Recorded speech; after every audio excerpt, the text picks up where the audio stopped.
menurut media yang beredar pada saat ini juga itu menjadi polemik bagi desa tersebut.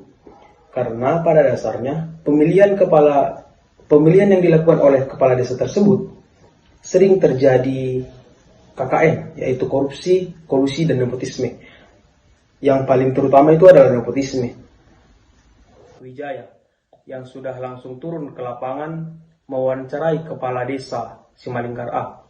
Kepada dua rekan kami, bisa dijelaskan kepada para pemirsa di rumah tentang tanggapan kepala desa Simalingkar A terhadap struktur penyelenggara desa. Kepada saudara dan saudari kami yang ada di lapangan, kami persilakan. Selamat siang pemirsa, kembali lagi dengan saya Ardiansyah Wijaya dalam reportasi hari ini. Sekarang saya sudah berada di Desa Simalingkar A, Kecamatan Pancur Batu, Kabupaten Deli Serdang, Provinsi Sumatera Utara. Dan saya sudah berada di rumah Kades, kepala desa yang ada di Desa Simalingkar A. Saja kita sapa. Bapak siapa? Iya, Pak Mulya Ginting, Kades Simalingkar A. Dengan Pak Mulya Ginting. Iya. Nah, jadi Pak, kami ingin tahu tentang struktur perangkat desa di desa Bapak. Jadi pertanyaan kami pertamanya itu Pak, di desa Bapak dari perangkat desanya atau struktur desanya itu terdiri dari apa saja Pak? Mengenai struktur pemerintahnya gitu ya. Jadi strukturnya dari atas itu kepala desa, kemudian setelah itu sekretaris desa, kemudian kasih ataupun tahu. Pada saat ini kita ada dua kasih, yaitu kasih pemerintahan dan kasih pelayanan. Dua kaur, yaitu kaur umum dan kaur keuangan. Kemudian di bawahnya lagi itu ada kepala-kepala dusun. Kepala-kepala dusun kita itu ada 5. Jadi kepala dusun 1, 2, 3, 4, dan 5. Jadi itulah struktur kita. Itu di struktur di pemerintahan desa di Desa Simalingkar A gitu. Iya, betul. Pertanyaan kedua kita Pak, mengenai struktur tadi, apakah mereka itu dipilih oleh Bapak atau bagaimana Pak pemilihan struktur itu Pak? Oh, gini, artinya itu kan kepala desa. Kepala desa itu sudah pasti dipilih oleh masyarakat. Kemudian sekdes itu sesuai aturan bahwasannya itu diadakan penjaringan, artinya kita buat pengumuman ya, kemudian kita umumkan ke masyarakat. Jikalau ada memang yang mendaftar, yaitu diadakan penjaringan. Jadi siapa nanti yang terpilih, itulah yang duduk menjadi sekdes. Begitu juga seterusnya, kaur-kaur tadi, kasih-kasih tadi, sampai ke kepala dusun. Itu melalui proses penjaringan. Berarti iya. Untuk di pemerintahan desa sini melalui proses penjaringan. Iya, betul. Mungkin itu saja Pak pertanyaan dari saya Pak. Terima kasih ya Pak. Oke, terima kasih ya.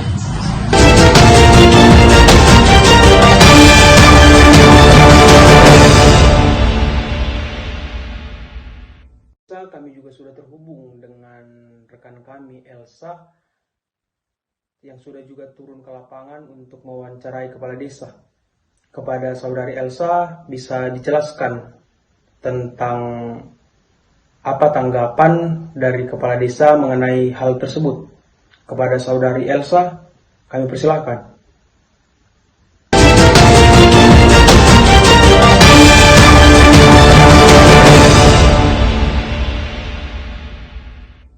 Siang, saya Sawandari akan mewawancarai salah satu perangkat desa, yaitu sekretaris desa, dengan Ibu Nandini Humaniola yang berada di Desa Muara Tais 2, Kecamatan Angkola, Muara Tais. Menurut Ibu, struktur pemerintahan desa terdiri dari apa saja? Struktur pemerintahan desa itu terdiri dari kepala desa, sekretaris desa, kaur keuangan, kaur pemerintahan, kasih perencanaan, kasih pelayanan, dan ada juga BPD, LPMD, kaur KB, dan kaur posyandu. Yang kedua Bu, salah satu polemik di desa sekarang yaitu pengangkatan perangkat desa yang biasanya langsung dipilih oleh kepala desa. Menurut pendapat Ibu, bagaimana mengenai polemik tersebut? Kalau di desa kita ini polemik tentang kepala desa mengangkat perangkat desa itu, dalam perangkat desa inti seperti sekretaris desa, kaur perencanaan, kaur keuangan itu tidak diangkat oleh kepala desa, tapi dibuat kayak sayembara atau pendaftaran agar para masyarakat di desa ini mendaftarkan dirinya untuk mencalon seperti sekretaris desa ataupun kaur yang lain. Tapi untuk DPD atau LPMD itu memang dipilih oleh kepala desa, dan kepala desa itu memberikan syarat-syarat yang memang orang-orang masyarakat ini memang layak untuk diangkat ke DPD, tidak sembarang untuk diangkat itu. Pertanyaan yang terakhir, Bu, kira-kira bagaimana solusi yang bisa memecahkan masalah polemik tersebut? Misalnya polemik itu masalahnya masyarakat saling cemburu kenapa dia tidak diangkat, yang lain diangkat gitu.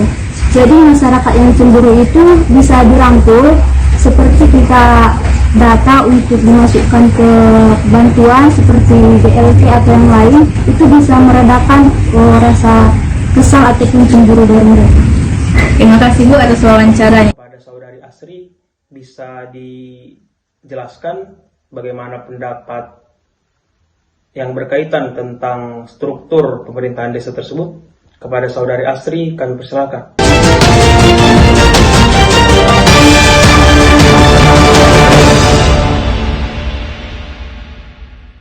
Baiklah, sekarang saya sudah bersama Bapak Maruli Situmorang selaku tenaga profesional pendamping desa. Di sini saya akan mewawancari Bapak Maruli.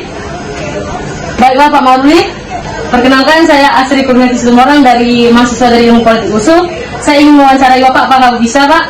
Siap, aman. Oke. Pertama Pak, saya ingin bertanya kepada Bapak. Kami kan disuruh membahas tentang struktur pemerintah desa. Jadi menurut Bapak, apa sih Pak struktur pemerintahan desa itu Pak?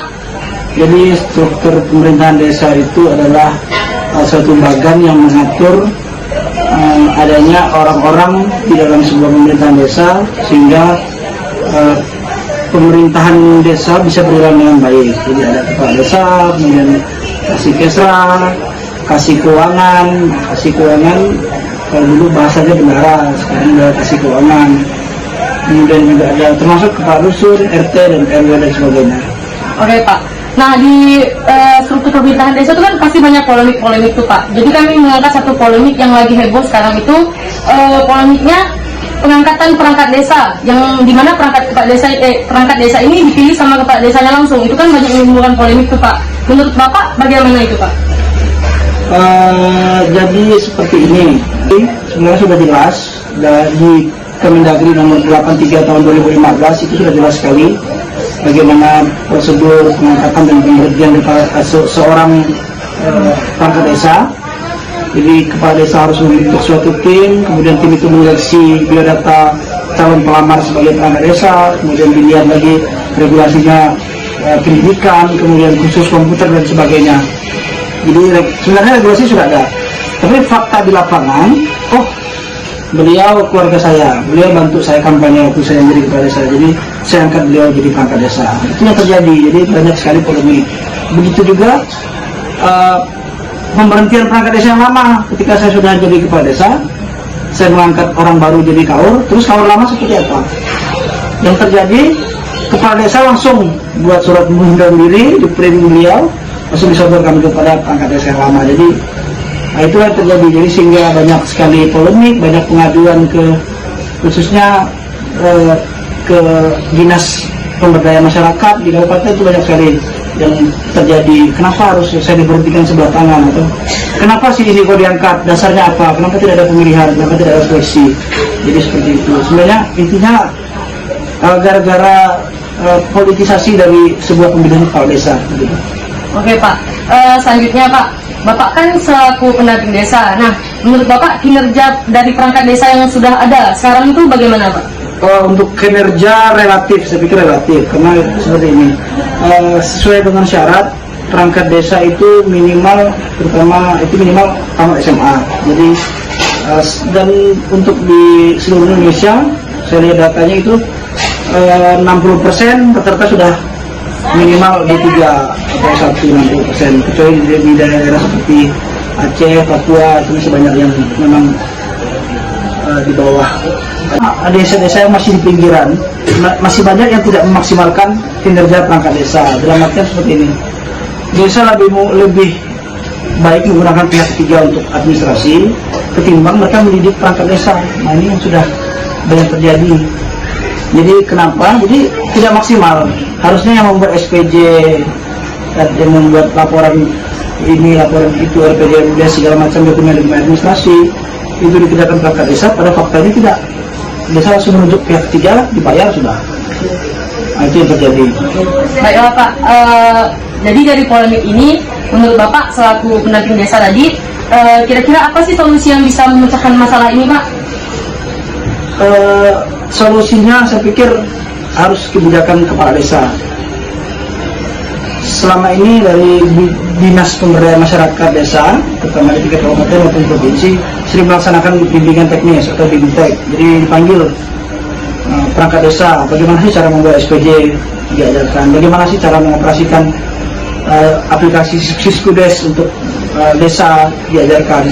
Jadi saya pikir kepala desa terpilih wajib mendidik perangkat desa, kaur desa dalam hal bentuk pelatihan bimbintek, wajib menganggarkan untuk ikut bimbintek. Jadi apapun yang terjadi di desa, administrasi segala macam harus desa itu mengetahui, termasuk bagaimana mengurus administrasi kependudukan dan lain sebagainya sesuai dengan tupoksinya masing-masing. Saya pikir seperti itu. Oke. Baiklah, sekian wawancara saya dengan Bapak Marlis Tumorang selaku tenaga profesional pendamping desa.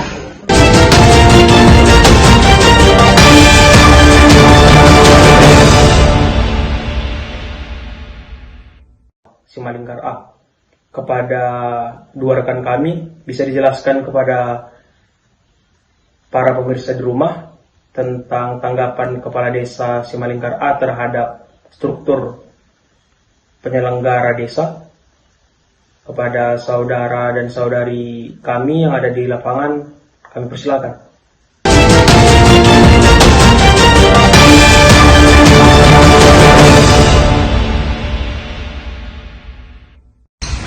Kembali lagi dengan saya, Dewa Margareta. Saya sudah berada di Desa Simalingkar A, Kecamatan Pancebatu, Kabupaten Deli Serdang, Provinsi Sumatera Utara. Baik, saya sudah berada di rumah narasumbernya, Kepala Desa di Simalingkar A. Perkenalkan Pak, saya Dewa Margareta dari jurusan Ilmu Politik, Kampus 21.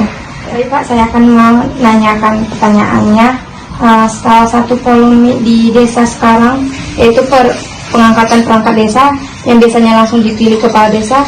Menurut Bapak bagaimana mengenai polemik tersebut? Artinya polemik yang timbul daripada pengangkatan kepala desa itu perangkat desanya gitu ya kira-kira ya. Jadi sejauh ini polemik yang kita hadapi itu sebenarnya sih tidak ada polemik yang kita hadapi. Hanya saja kita harus menjalankan proses ataupun tahapan penjaringan pengangkatan perangkat desa itu gitu. Artinya tahapan itu yang harus kita adakan atau kita lalui, bukan serta-merta kita bebas menunjuk ini kamu jadi perangkat desa, ini kamu jadi sekretaris desa. Tidak bisa. Kalaupun kita tunjuk itu harus melalui proses-proses yang ada. Kalau gitulah kira-kira. Oke, pertanyaan selanjutnya, pendapat Bapak selaku pendamping desa atau kepala desa mengenai kinerja dari perangkat desa yang ada di daerah Bapak sekarang ini. Artinya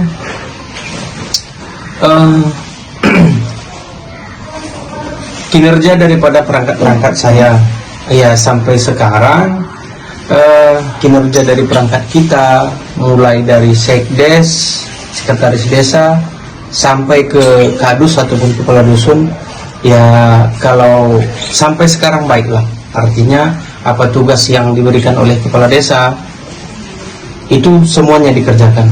Artinya saya sarankan itu memang mereka harus bekerja sesuai tupoksi masing-masing. Ya, jadi setiap tugas yang kita berikan itu semua dikerjakan dengan baik oleh mereka. Balik lagi ke pertanyaan yang nomor 2 tadi, tadi pertama, Kira-kira apa solusi yang bisa memecahkan polemik ini? Ya, artinya begini, kalaupun ada polemik yang kita hadapi ataupun yang dihadapi oleh perangkat desa, jadi kalau saya selaku kepala desa itu akan kita adakan rapat rutin ataupun rapat koordinasi dengan perangkat-perangkat kita, dan pada saat kita rapat koordinasi itu kita akan tanya sejauh ini apa kira-kira kendala ataupun tugas-tugas apa yang belum terselesaikan. Jadi kita tanya kepada perangkat. Jadi ketika kita tanya, maka kita tahu apa sebenarnya kendala yang ada di desa kita sehingga kerjaan belum selesai dan akan kita pecahkan. Dan kita jika memang tidak mampu kita pecahkan, kita perangkat desa akan berkonsultasi ke pihak kecamatan. Begitu, sehingga apapun polemik yang ada tercapai solusinya, dengan catatan antara perangkat itu memang harus solid dan harus memang diadakan itu rapat rutin atau rapat koordinasi. Begitulah kira-kira. Oke, baik Pak, terima kasih. Iya, terima kasih. Ya. Oke, baik, terima kasih. Saya kembalikan ke studio.